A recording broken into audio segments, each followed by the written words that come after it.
Hey guys, today I am participating in the New Year, New You collab hosted by Kin Community. So this whole month, Kin creators have been uploading their favorite videos that will help you get back on track for the new year. So after my video is done, be sure to click the annotation and you'll be able to watch the playlist and see all of these fantastic videos. A new video will be uploaded daily all the way through February 3rd. So today is my turn and I'm going to show you a fantastic recipe for anybody who's trying to cook more for their family but is dealing with picky eaters. I know the situation all too well. I live with two of them myself. So one of the things that I have noticed about my own children is that they will always eat pasta or pizza. And I find that that's usually a success with most children. So what I did is I called this dish a pasta pizza bake. I mean, who could resist that, right? But then I have layered in all kinds of vegetables and proteins to help their little bodies stay strong and grow when they need it most. Okay, let me show you how to make this family classic that everybody will love. Now when it comes to this recipe, I do like to use the fusilli pasta. That's the pasta that looks like a little corkscrew because later we are going to be adding some vegetables to this dish. And the nice thing about this pasta is all the vegetables actually cling to all the nooks and crannies of the pasta. So when your children are taking a big bite of their cheesy pasta, they don't even know that they're getting the vegetables because they're just hidden in there. Now I have found that I really like to use these gluten-free pastas from time to time. I really love the brown rice quinoa pasta because I find that it doesn't get very gummy and kind of fall apart on you like some gluten-free pastas, so I highly recommend it. And then meanwhile, we're going to brown some sausage in a pan. So I really, for this recipe, like to use the chicken sausage because I find that it's a little bit lighter than pork-based sausages. So you're going to remove the sausage from the casings, drizzle about a tablespoon of olive oil in the pan, and just go ahead and cook it, cutting it up with a wooden spoon until it's nice and browned and cooked through.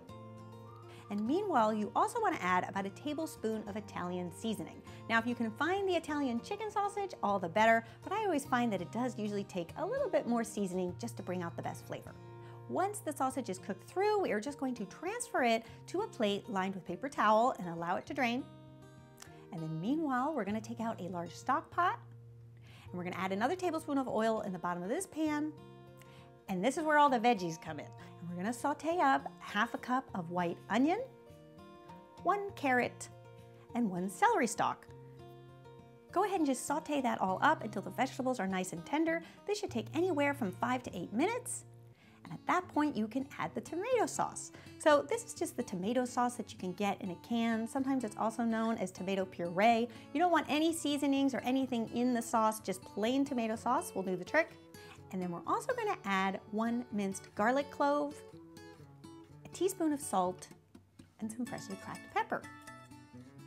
We are just going to simmer our sauce for about 10 minutes, just until that acidity in the sauce is reduced and that it mellows in flavor and the sauce ends up being a little bit sweet. At this point, your pasta is most likely done.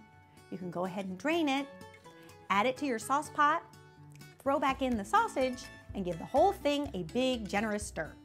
We're going to transfer this whole mixture into an oven-safe casserole. Now, because this is going to be served oven to table, I do like to choose a casserole that is decorative and looks nice. I recently just got this one. It's from Revolve. It's part of the Elizabeth Carmel Everyday Essentials collection, and she has some fantastic pieces. So if you have a little bit of Christmas money and you're in the market for a new oven-to-table casserole, I put a link in the description and you can find out where to get one. Then we're going to top the whole thing with some low-fat skim mozzarella cheese. Again, just to make it a little bit healthier. Go ahead and just sprinkle it on the top. And then we're going to pop it in our broiler. Now the broiler setting is where you just have the heating implement on the top because we want to just basically brown the cheese. We don't necessarily have to bake the whole casserole. Once the cheese is nice and browned and bubbly, you can take it out. And then the final step is just to top your casserole with a little bit of freshly chopped parsley. I love this dish because it comes together in under 30 minutes. It's loaded with vegetables, some gluten-free pasta, and of course the protein of the chicken sausage. You'll also find if you're dealing with picky eaters, it resembles pizza enough, it resembles pasta enough that they just might dig in and try it. So give it a go, let me know what you think. And for more quick and easy recipes, be sure to subscribe. You know it always makes me happy when you guys subscribe. And I will see you back here next week for another quick and easy weeknight meal. All right, until then, bye.